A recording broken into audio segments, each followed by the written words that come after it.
മലയാളത്തിൻ്റെ മഹാനടനായ മോഹൻലാൽ 65-ാം പിറന്നാൾ ആഘോഷിക്കുമ്പോൾ ഒരുപക്ഷെ ആ മഹാനടനെക്കുറിച്ചൊരു മാധ്യമ പ്രവർത്തകൻ എന്ന നിലയിൽ ഒരുപാട് അനുഭവങ്ങൾ മനസ്സിലുണ്ട്. ഒരുപക്ഷെ ഇങ്ങനെയൊരു നടൻ മലയാളത്തിൽ ചുരുക്കമായിട്ടുണ്ടാവുന്നതാണ്. ഒരു അപൂർവമായൊരു സൃഷ്ടി എന്ന് പറയേണ്ടി വരും. അദ്ദേഹത്തെക്കുറിച്ചുള്ള ഒരു ഓർമ്മ, ഈ 1971 1971 എന്ന പാകിസ്ഥാനുമായിട്ട് ഇന്ത്യയുടെ യുദ്ധത്തിൻ്റെ സിനിമ ചിത്രീകരിച്ച ശേഷം അത് തിയേറ്ററിൽ വരുമ്പോൾ ഫ്ലവേഴ്സിൽ നമ്മളതെക്കുറിച്ചൊരു സ്പെഷ്യൽ പ്രോഗ്രാം ചെയ്തിരുന്നു. അപ്പം അതിൽ പങ്കെടുക്കാനായി 7 യുദ്ധങ്ങളിൽ, പ്രത്യേകിച്ച് പാകിസ്ഥാനിലെ 3 യുദ്ധങ്ങളടക്കം പങ്കെടുത്തിട്ടുള്ള എൻ്റെ പിതാവ് പി ജി പത്രോസ് അടക്കമുള്ള സൈനികർ മോഹൻലാലിനെ കാണാൻ വരുന്ന രംഗം ഞാൻ ഓർക്കുകയാണ്. പ്രത്യേകിച്ച് മോഹൻലാൽ അതിൽ അഭിനയിച്ചിരിക്കുന്ന നടൻ, ഈ യുദ്ധത്തിൽ യഥാർത്ഥത്തിൽ പങ്കെടുത്ത സൈനികർ. അപ്പോൾ പിതാവിൻ്റെ നേതൃത്വത്തിലാണ് ആ സംഘം വന്നിരിക്കുന്നത്. അവരുമായിട്ടൊരു ഷൂട്ട് നടക്കുന്നു. അപ്പോൾ വന്ന വഴിക്ക് തന്നെ അദ്ദേഹം വളരെ കൈകൂപ്പി ഇവരെയൊക്കെ, ഈ സൈനികർ 71-ൽ യുദ്ധത്തിൽ പങ്കെടുത്തവർ എന്ന നിലയിൽ വളരെ വിനയത്തോടെയാണ് അവരെ സ്വീകരിച്ചതും അതിനുശേഷം അവരുമായിട്ടുള്ള ഇൻട്രാക്ഷൻസിലൊക്കെ വിനയത്തോടെ വളരെ സ്നേഹത്തോടെ പെരുമാറുകയും അവരോട് ഓരോ കാര്യങ്ങൾ ചോദിച്ചറിയുകയും, അവരൊക്കെ വല്ലാതെ ഇത്രയും മഹാനായിട്ടൊരു നടൻ ഒരുപക്ഷെ ഇത്രയും താഴ്ന്നു ചെന്ന് ഇവരോട് പെരുമാറുന്നു എന്നുള്ളത്. പക്ഷെ അതിനെക്കുറിച്ച് മോഹൻലാൽ പറഞ്ഞത്, രാജ്യത്തിന് വേണ്ടി പോരാടി രാജ്യത്തിന് അഭിമാനം കാത്തവരാണ് എൻ്റെ മുന്നിൽ ഇരിക്കുന്നത്, അവരുടെ മുമ്പിൽ ഞാൻ ആരുമല്ല എന്നുള്ള ഒരു രീതിയിലായിരുന്നു മോഹൻലാലിൻ്റെ പെരുമാറ്റം. ഇത് കഴിഞ്ഞ് ഇവരെയൊക്കെ ചേർത്ത് നിർത്തി ചിത്രങ്ങളെടുത്ത് എല്ലാവരുമായിട്ട് എനിക്ക് ചിത്രങ്ങൾ വേണം എന്ന് മോഹൻലാൽ പറഞ്ഞിരുന്നു. ഒരുപക്ഷെ ആ ഒരു സൈനികൻ്റെ റോളുകൾ പിന്നെയും കുരുക്ഷേത്ര അടക്കമുള്ള സിനിമകളിൽ ചെയ്യുകയും പിന്നീട് തനിക്ക് ടെറിട്ടോറിയൽ ആർമിയിൽ സൈന്യത്തിൽ ചേരാൻ താല്പര്യമുണ്ടെന്ന് പറയുകയും, ഇതേ തുടർന്നാണ് ഒരു പരിശീലനത്തിന് ശേഷം ലഫ്റ്റനൻറ്റ് കേണൽ ആയിട്ട് 2009 ചേരുകയൊക്കെ ചെയ്ത സംഭവങ്ങളുണ്ടായത്. അപ്പോൾ ലഫ്റ്റനൻറ്റ് കേണൽ എന്ന പദവിയിലെത്തുന്ന ആദ്യത്തെ മലയാളത്തിലെ അല്ല ഇന്ത്യയിലെ തന്നെ സിനിമ നടനാണ് മോഹൻലാൽ. അപ്പോൾ മോഹൻലാലിനെ കുറിച്ച് ഇങ്ങനെയുള്ള ഒരുപാട്, ഇതിന് ഞാൻ വളരെ വ്യത്യസ്തമായിട്ട് ഓർക്കുന്നൊരു കാര്യം, പ്രിയദർശൻ, അദ്ദേഹത്തിൻ്റെ ഏറ്റവും അടുത്ത സുഹൃത്തും ഡയറക്ടറുമാണ്. പ്രിയദർശൻ്റെ 30-ാം വാർഷികം അല്ലെങ്കിൽ 30 സിനിമയിൽ 30 വർഷം പിന്നിടുന്നതിൻ്റെ ആഘോഷം കേരള കൗമുദിയിൽ ഞങ്ങൾ ആഘോഷിക്കാൻ തീരുമാനിച്ചത് കേരളകൗമുദി ഫ്ലാഷിൻ്റെ 1-ാം വാർഷികത്തിലാണ്. അപ്പോൾ ആരെയൊക്കെ വിളിക്കണം, പ്രിയദർശനുമായിട്ട് ബന്ധപ്പെട്ട ആൾക്കാർ, അതിൽ 1-ാമത്തെ പേര് മോഹൻലാലിൻ്റേതാണ്. പിന്നെ അതുപോലെ MG ശ്രീകുമാർ, രാജു, മണിയമ്പിള്ള രാജു അടക്കം, അശോക് അടക്കം ഒരുമിച്ച് അവർ അവിടുത്തെ മോഡൽ സ്കൂളിൽ ഒരുമിച്ച് പഠിച്ചവരാണ്. അപ്പോൾ അവരെ മുഴുവൻ ഒരുമിച്ച് കൊണ്ടുവന്നുകൊണ്ടൊരു ഇത് നടത്തണമെന്നാണ് ഇത് ചെയ്തത്. ഇപ്പോൾ TK രാജീവ് കുമാറാണ് അതിനുവേണ്ടി ഞങ്ങളെ ഇതിൻ്റെ കൺസെപ്റ്റൊക്കെ വർക്കൗട്ട് ചെയ്തത്. അത് വർക്കൗട്ട് ചെയ്തുകൊണ്ടിരിക്കുന്ന സമയത്ത് എല്ലാവരോടും പറഞ്ഞു.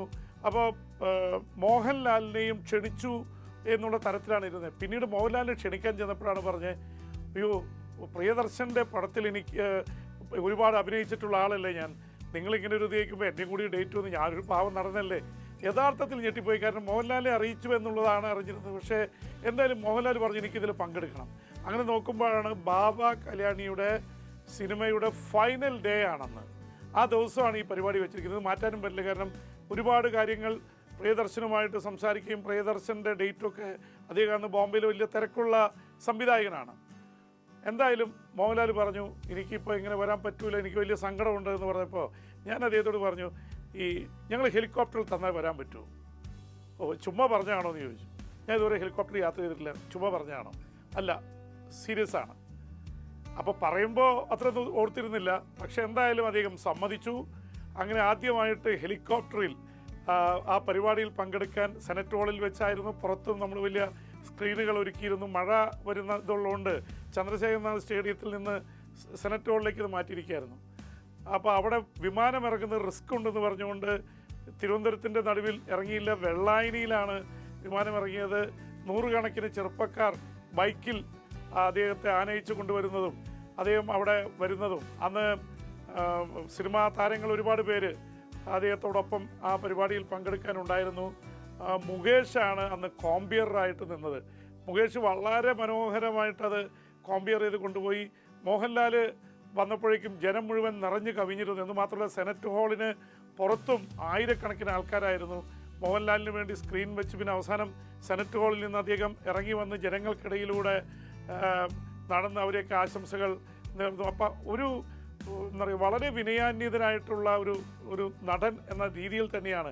കാരണം അദ്ദേഹത്തിന് ബാബ കല്യാണിയുടെ ഷൂട്ട് കഴിഞ്ഞ് അവിടെ നിന്ന് ഹെലികോപ്റ്ററിൽ പറന്നു വരിക എന്നുള്ളത് അത്ര എളുപ്പമുള്ള കാര്യമല്ല. ഹെലികോപ്റ്ററിൽ വന്നിറങ്ങി കൗമുദി ഫ്ലാഷിൻ്റെ പരിപാടിയിൽ പങ്കെടുത്ത് ആൾക്കാരെ മുഴുവൻ അഭിവാദ്യം ചെയ്ത് കുലുങ്ങാതെ നിന്ന മനുഷ്യൻ പിന്നീട് ഡോക്ടർ ജ്യോതിദേവ് അദ്ദേഹത്തിൻ്റെ സുഹൃത്ത് പറഞ്ഞാണ് ഞാൻ അറിഞ്ഞത്, അദ്ദേഹത്തിൻ്റെ കാലിൽ കുപ്പിച്ചില്ല് കയറിയിരിക്കുകയായിരുന്നു. ആ വേദന സഹിച്ചുകൊണ്ടാണ് ആ പരിപാടിയിൽ മുഴുവൻ വളരെ സന്തോഷത്തോടെയും ജനങ്ങളെയൊക്കെ അഭിവാദ്യം ചെയ്തും ഈ പരിപാടിയിൽ പ്രിയദർശന ആശംസകൾ അർപ്പിച്ചുകൊണ്ടും പെരുമാറിയത് എന്നുള്ളത് എനിക്ക് പിന്നീട് വിശ്വസിക്കാനേ പറ്റിയില്ല. കാരണം അദ്ദേഹത്തിൻ്റെ ഇത് കുപ്പിച്ചില്ലെടുക്കുമ്പോൾ ഭയങ്കര വേദനയായിരുന്നു. കാരണം ഈ ബാബ കല്യാണിയുടെ ഫൈനൽ രംഗങ്ങൾ അഭിനയിക്കുമ്പോൾ കാലിൽ കുപ്പിച്ചില്ല് കയറിയതാണ്. അത് മുഴുവൻ ചീള് എനിക്ക് തോന്നുന്നു എന്തോ പൊട്ടിച്ചപ്പോൾ അതിൻ്റെ ഇടയിൽ നിന്ന് കുപ്പിച്ചില്ല് കയറിയതാണെന്ന് പറയുന്നത്. എന്തായാലും ആ തരത്തിൽ എന്ത് കാര്യത്തിന് വന്നാലും എന്ത് വേദന സഹിച്ചും എന്ത് കഠിനാധ്വാനം ചെയ്തും മുന്നോട്ട് പോവുക എന്നുള്ളൊരു നടനാണ്. എന്ന് മാത്രമല്ല അദ്ദേഹം വളരെ വ്യക്തിപരമായിട്ട് കാണുമ്പോൾ കണ്ടിട്ടുള്ളൊരു കാര്യം, അദ്ദേഹം കുടുംബവുമായിട്ട് വളരെ അടുത്ത ബന്ധം സൂക്ഷിക്കുന്ന ആളാണ്. ഭാര്യയെ വിളിക്കുന്നത് സുചിത്രയെ സുജി അമ്മ എന്നാണ് സാധാരണ ഫോൺ കോളൊക്കെ നടത്തുമ്പോൾ കണ്ടിട്ടുള്ളത്. അതിന് മക്കൾ പ്രണവും വിസ്മയമായിട്ട് അത്ര അടുത്ത ബന്ധമാണ്. അദ്ദേഹത്തിൻ്റെ പിതാവുമായി ബന്ധപ്പെട്ട് ഞാൻ ഓർക്കുന്നൊരു കാര്യം, പിതാവ് വിശ്വനാഥൻ സെക്രട്ടേറിയറ്റിൽ ധനകാര്യ വകുപ്പിൽ ഉദ്യോഗസ്ഥനായിരുന്നു. അദ്ദേഹം ഈ ലോകത്തോട് വിട പറഞ്ഞ ആ സമയത്താണ് ഒരു പക്ഷേ മോഹൻലാലിനെ ഏറ്റവും സങ്കടത്തോടെ ഞാൻ കണ്ടിട്ടുള്ളത്. അദ്ദേഹത്തിൻ്റെ വീട്ടിൽ ഞങ്ങൾ തിരുവനന്തപുരം പ്രസ് ക്ലബിൽ നിന്ന് പൂക്കൾ അർപ്പിക്കാൻ, ആ അന്ത്യാഭിവാദം അർപ്പിക്കാൻ വേണ്ടി ചെന്നിരുന്നു. അദ്ദേഹം വളരെ ദുഃഖിതനായിട്ട് കാണപ്പെട്ടു.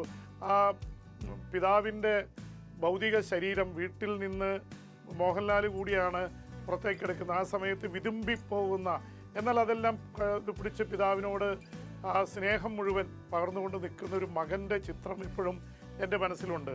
മോഹൻലാലിനെ അച്ഛൻ എന്നുള്ളത് വലിയ വിസ്മയമായിരുന്നു. അമ്മ തീർച്ചയായിട്ടും അമ്മ അതുപോലെ ആരാധനയായിരുന്നു. അപ്പോൾ അച്ഛൻ കടന്നു പോകുന്ന ആ നിമിഷങ്ങൾ മോഹൻലാൽ എന്ന നടൻ, അത് അഭിനയമല്ലല്ലോ, ജീവിതമാണ്. ആ ജീവിതത്തിലൂടെ അദ്ദേഹത്തിൻ്റെ വീട്ടിൽ മുടവന് മുകളിലെ വീട്ടിൽ നിന്ന് ദുഃഖിതനായിട്ട് അച്ഛൻ്റെ ഭൗതിക ശരീരവും താങ്ങി ഇറങ്ങിപ്പോകുന്ന മോഹൻലാലിന് ഇപ്പോഴും എൻ്റെ മനസ്സിലുണ്ട്.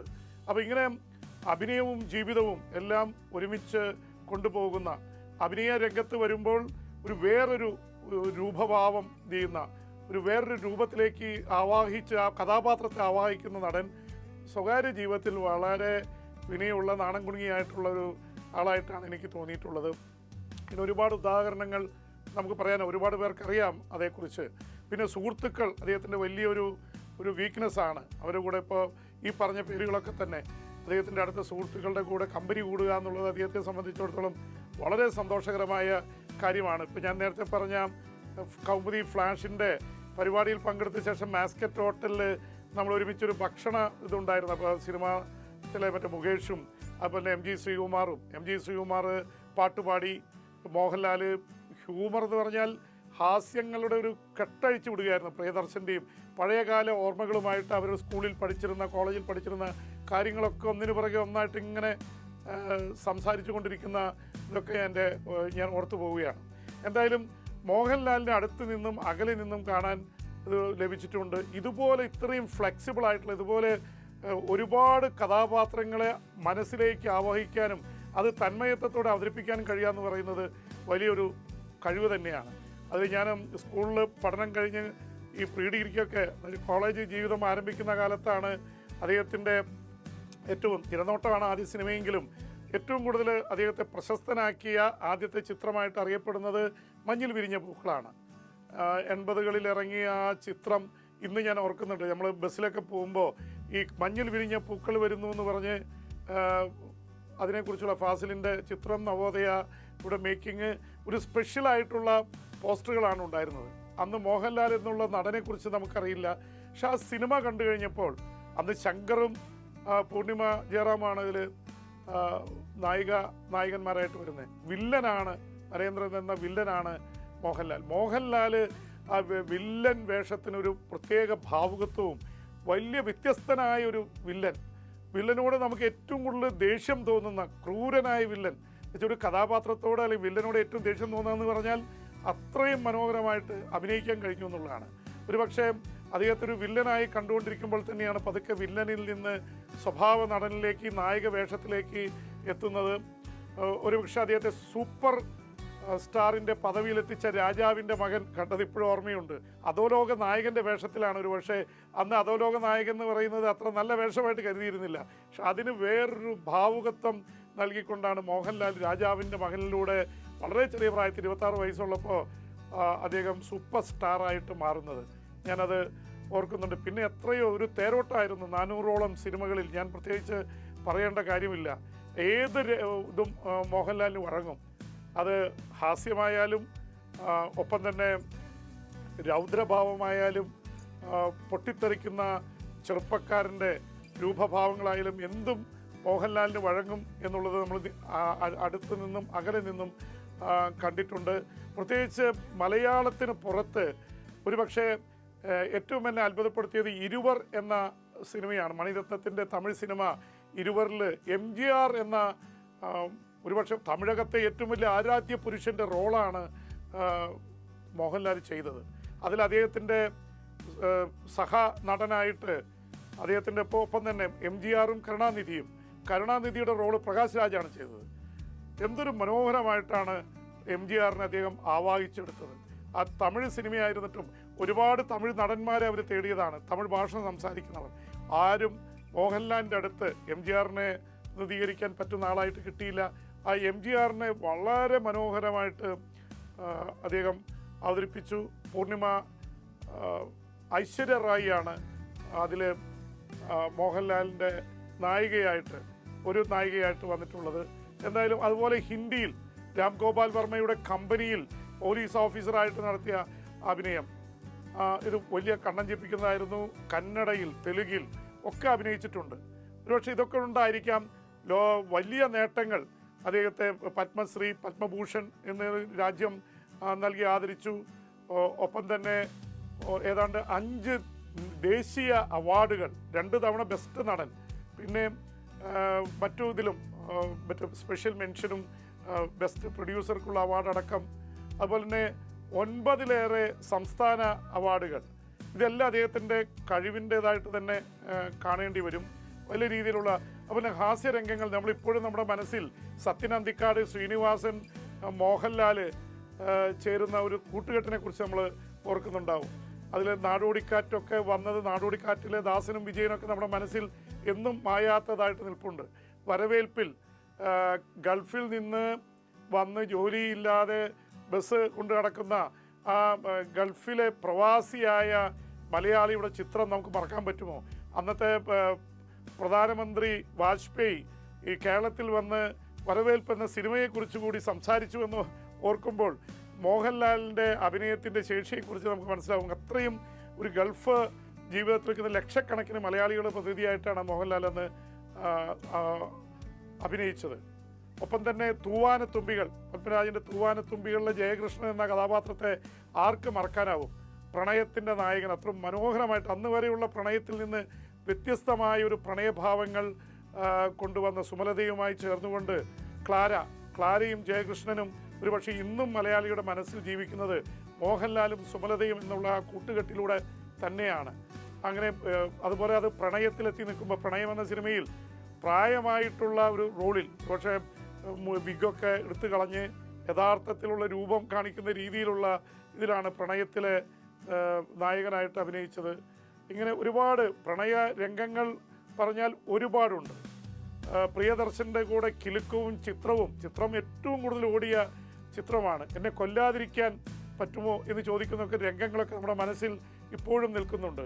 നോക്കത്താ ദൂരത്ത് കണ്ണുനട്ടിലെ നായകനായിട്ട് അഭിനയിക്കുമ്പോൾ നാദിയ മൊയ്തു ഫിലാഡൽഫിയയിലെ കണ്ണാടി കൊണ്ടുവന്ന് ഇതിൽ നോക്കിയാൽ എല്ലാം കാണാം, എന്നെയും കാണാൻ പറ്റുമെന്ന് ചോദിക്കുമ്പോൾ നേക്കഡ് ബോഡി എന്ന് പറയുമ്പോൾ ആ ഒളിച്ച് ഓടുന്ന അല്ലെങ്കിൽ പൊത്തിപ്പൊടിച്ച് ഒളിച്ചോടുന്ന മോഹൻലാലിൻ്റെ ചിത്രം. അപ്പോൾ ഹാസ്യവും രൗദ്രവും എല്ലാ ഭാവങ്ങളും വഴങ്ങുന്ന ആൾ. അപ്പോൾ തന്നെ ഏറ്റവും കൂടുതൽ നമ്മൾ ഓർത്തിരിക്കുന്ന അന്താരാഷ്ട്ര തലത്തിൽ കാൻ ഫിലിം ഫെസ്റ്റിവലിൽ വരെ പോയ ഷാജി എൻ കരുണിൻ്റെ വാനപ്രസ്ഥത്തിൽ കുഞ്ഞുകുട്ടൻ എന്ന കഥാപാത്രത്തെ കണ്ടിട്ട് കഥകളി ആചാര്യന്മാർ, ഗോപിയാശാൻ അടക്കമുള്ളവർ അവരൊക്കെ അതിൽ മൂക്കത്ത് വിരൽ വെച്ച് പോയിട്ടുണ്ട്. ഇയാൾക്ക് കഥകളിയെക്കുറിച്ച് അറിയാത്തൊരാൾക്ക് ഇങ്ങനെ അഭിനയിക്കാൻ പറ്റില്ല എന്നുള്ള തരത്തിലാണ്. അപ്പോൾ അത് അതേ സമയത്തിൽ എല്ലാം വഴങ്ങും. കോളേജിൽ പഠിക്കുന്ന കാലത്ത് ഗുസ്തിയിലെ ചാമ്പ്യനായിരുന്നു. ആ ഗുസ്തിയും കളരി ഇതൊക്കെ തുടങ്ങിയിട്ടുള്ളത് കൊണ്ട് ബോഡി ഭയങ്കര ഫ്ലെക്സിബിളാണ്. ഏത് ഭാവത്തിലേക്കും മാറാനും കാര്യങ്ങൾ ചെയ്യാനുള്ള കഴിവ് മോഹൻലാലിനുണ്ടായിരുന്നു. മോഹൻലാൽ ഇപ്പോഴും അതുണ്ട് എന്ന് തന്നെയാണ് നമുക്ക് മനസ്സിലാവുന്നത്. ഇപ്പോഴും സത്യൻ അന്തിക്കാട് ടീമുമായിട്ടാണ് ഒരു വലിയ ചരിത്രം സൃഷ്ടിച്ചത്. ഒപ്പം തന്നെ പ്രിയദർശൻ തൻ്റെ പ്രിയ സുഹൃത്ത് പ്രിയദർശനമൊത്ത് വേറൊരു ചരിത്രം സൃഷ്ടിച്ചു. പിന്നെ ജോഷി അടക്കമുള്ളവർ, സിബി മലയിലടക്കം, ഇങ്ങനെ നിരവധി സംവിധായകരുമായിട്ട് മോഹൻലാൽ എന്താ പറയുക മലയാള സിനിമയിൽ നിറഞ്ഞാടിയിട്ടുണ്ട്. ഒപ്പം പാട്ട് ഏതാണ്ട് 30-ലേറെ ഗാനങ്ങൾ സ്വയമായിട്ട് പാടി സിനിമയിൽ അഭിനയിച്ചിട്ടുണ്ട്. എത്ര മനോഹരമായിട്ടാണ് മോഹൻലാൽ പാടുന്നത്. നൃത്തം ചെയ്യുന്നതിൽ ഒരുപക്ഷെ പല നടന്മാർക്കും നൃത്തം ചെയ്യാനുള്ള കഴിവില്ല എന്ന് പറയുമ്പോഴും മോഹൻലാലിൻ്റെ നൃത്തത്തിന് ഒരു തനിമയുണ്ട്. സാധാരണ നർത്തകരെ പോലെ നൃത്തം ചെയ്യാൻ അദ്ദേഹത്തിന് സാധിക്കുന്നു. അപ്പോൾ ഓരോ സിനിമയെടുത്താലും വ്യത്യസ്തമാണ്. അതുപോലെ തന്നെ പ്രധാനപ്പെട്ട വേഷങ്ങൾ വരുമ്പോൾ ഇന്ദുചൂടനെയും ജഗന്നാഥനെയും മംഗലശ്ശേരി നീലകണ്ഠനെയും ഒന്നും നമ്മൾ മറക്കില്ല. കാരണം മലയാളിയെ സംബന്ധിച്ചിടത്തോളം ഇതുപോലെ ഒരു പൗരുഷമുള്ള കഥാപാത്രങ്ങൾ എത്ര എണ്ണമാണ് മോഹൻലാലിൻ്റെ ഇതിൽ നിന്ന് പിറന്നിട്ടുള്ളത്. അവസാനം എബ്രാം ഖുറേഷി വരെയുള്ള കഥാപാത്രങ്ങൾ. പൃഥ്വിരാജിനൊക്കെ മനസ്സിലായ കാര്യം അതാണ്. ഇതുപോലൊരു നടനെ പ്ലേസ് ചെയ്യുമ്പോൾ എവിടെ പ്ലേസ് ചെയ്യണമെന്നുള്ളത് ലൂസിഫറിൽ, അവസാനം ഇപ്പോൾ ഇതാ തുടരും എന്നുള്ള സിനിമയിൽ വരെ എത്തി നിൽക്കുകയാണ്. അതിനിടയിൽ വൻ 100 കണക്കിന് കോടി ഇത് ചെയ്ത പുലിമുരുകനടക്കമുള്ള ചിത്രങ്ങൾ നിൽക്കുകയാണ്. കായംകുളം കൊച്ചുണ്ണിയിൽ മോഹൻലാലിൻ്റെ വരവ് തന്നെ ആഘോഷമായി മാറിയതാണ്. ഇതുപോലെ മോഹൻലാൽ അഭിനയിച്ച ചിത്രങ്ങളൊക്കെ വ്യത്യസ്തമാണ്. കാരണം ആ സിനിമ എന്ന മാധ്യമത്തോട് അത്രമാത്രം ആത്മാർത്ഥതയുള്ള ഒരു നടനാണ് മോഹൻലാൽ. ഏതാണ്ട് 45 വർഷമായി. 18 വയസ്സിൽ തുടങ്ങിയതാണ്. 65 വയസ്സിലും ഇന്നും നിത്യഹരിത നായകൻ. പ്രേംനസീറിനെ കുറിച്ചാണ് നമ്മൾ പറയുന്നത്. പക്ഷേ നിത്യഹരിത നായകനായി മോഹൻലാൽ തുടരുകയാണ്. മോഹൻലാലിന് പകരം മോഹൻലാൽ മാത്രം എന്ന് തന്നെ പറയേണ്ടി വരും. ഇപ്പോൾ മമ്മൂട്ടിയും മോഹൻലാലും ഉള്ളൊരു കാലഘട്ടത്തിൽ ജീവിക്കാൻ കഴിഞ്ഞു എന്നുള്ളത് തന്നെ ഒരു വലിയ കാര്യം തന്നെയാണ്. അതിൽ യാതൊരു സംശയമില്ല. ഇങ്ങനെയുള്ള ഒരു നടൻ ഇനി നമുക്കുണ്ടാവുമോ എന്ന് നമുക്ക് പറയാനാവില്ല. കാരണം ഇത്രയും കാലം ഒരുപക്ഷെ സത്യനും പ്രേം നസീറൊക്കെ ഉണ്ടായിരുന്നൊരു കാലമുണ്ട്. അതിൽ നിന്ന് വ്യത്യസ്തമായി ഏറ്റവും സങ്കീർണമായ ഒരു കാലഘട്ടത്തിലൂടെ കടന്നു വരുമ്പോൾ എത്രയോ തലമുറകൾ ഇതിനിടയിൽ സിനിമയിൽ വരികയും പോവുകയും ചെയ്യുന്നു. പക്ഷെ മോഹൻലാൽ എന്ന നടൻ മാത്രം മാറുന്നില്ല. മോഹൻലാൽ കാലത്തെ അതിജീവിക്കുന്നു. അദ്ദേഹത്തിൻ്റെ കഥാപാത്രങ്ങൾ കാലത്തെ അതിജീവിക്കുന്നു. അത് ഏതു തരം പടങ്ങളിലായാലും, കാലാപ്പാനിയിലായാലും വാനപ്രസ്ഥത്തിലായാലും അതുപോലെയുള്ള വലിയ ശ്രദ്ധയാകർഷിച്ച സിനിമകളിലായാലും കൊമേഴ്സ്യൽ സിനിമകളുടെ ഒരു അവിഭാജ്യ ഘടകമാണ് മോഹൻലാൽ. മോഹൻലാൽ ഉണ്ടെങ്കിൽ അതൊരു വിജയമാണ് എന്നുള്ള തരത്തിൽ. കാരണം മോഹൻലാലിൻ്റെ ഒരു പ്രസൻസ് തന്നെ മലയാളി ഓഡിയൻസിന് ഇപ്പോഴും ചെറുപ്പക്കാർ മുതൽ അപാലവൃതം ജനങ്ങളെ ആകർഷിക്കുന്ന തരത്തിലേക്ക് മാറിയിരിക്കുന്നു. 65ാം പിറന്നാൾ മോഹൻലാൽ ആഘോഷിക്കുമ്പോൾ ഒരു 65കാരൻ്റെ ഭാവമല്ല മോഹൻലാലിനുള്ളത്. ഏതാണ്ട് ഒരു 30 വയസ്സുള്ള അല്ലെങ്കിൽ 35 വയസ്സുള്ള ഒരു ചെറുപ്പക്കാരൻ്റെ ആ ഭാവുകത്വത്തോടെയാണ് ഇപ്പോഴും മലയാള സിനിമകളിൽ മോഹൻലാൽ നിറഞ്ഞു നിൽക്കുന്നത്.